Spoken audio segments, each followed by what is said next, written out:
আমি জানতাম এরকম একটা দিন আসবে, প্রস্তুত ছিলাম।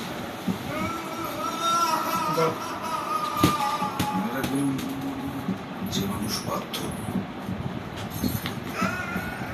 তার থেকে দুর্ভাগা এই পৃথিবীতে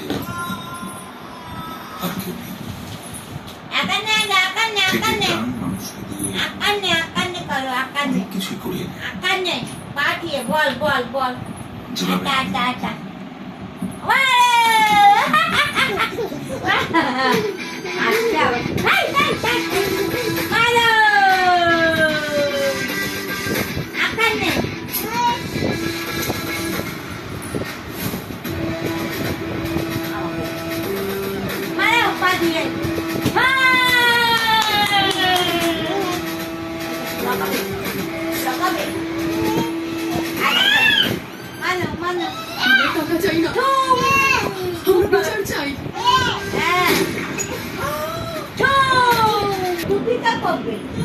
অর্থাৎ আমার জীবনের মধুচন্দ্রিমার চাবিটা যাদের হাতে তুলে দিয়েছিলেন,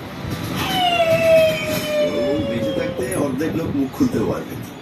এখন আমার দলের লোকের এই খোঁজ ছেড়ে বেরিয়ে হাত পেতে বসেছে। আমি একজন সামান্য কাউন্সিলর, আমি কি করবো?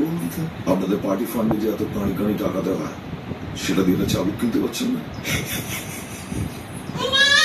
ওইখানে তো প্রবলেম প্রদার বাবু। আর আমি গুলো তার চাবুককে ভয় পায় না, চাবুক ধরা ভয় পায়। বড় বউ বেঁচে থাকতে তো নাটক বড় বউকে আঁকা ছিল নাকি? না না, শপিং মলের পাশে জমিটা যদি আমরা পাই তাহলে তো তোমারও লাভ। শুনে দেখুন ম্যাডাম, বিজনেসই যদি করতে চাইতাম তো অনেক জায়গা দিয়ে যেতে পারতাম। আপনাদের কাছেই এলাম কারণ পলিটিক্স আর বিজনেসকে কখন এবার একটু পল্লবীকে রাজি করা।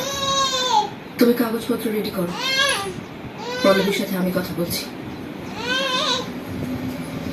অ্যাক্সিডেন্ট আজ করা যায়, আবার দেখছে কি খুশি করা যায়। এই যেমন আমি আজ করতে পারছি, নাম ধরছিস মিথিলার উপরে হওয়ায় রিয়াকশন কোথায় জানে তাকে দিতে বলছি। দোষ প্রথম পল্লবী দুনিয়া ঢুকে গেলাম। পল্লবী যেতে পারছে না, তুই এখানে বসে আছিস, তোকে ছেড়ে যেতে পারছে না। নেমেসিস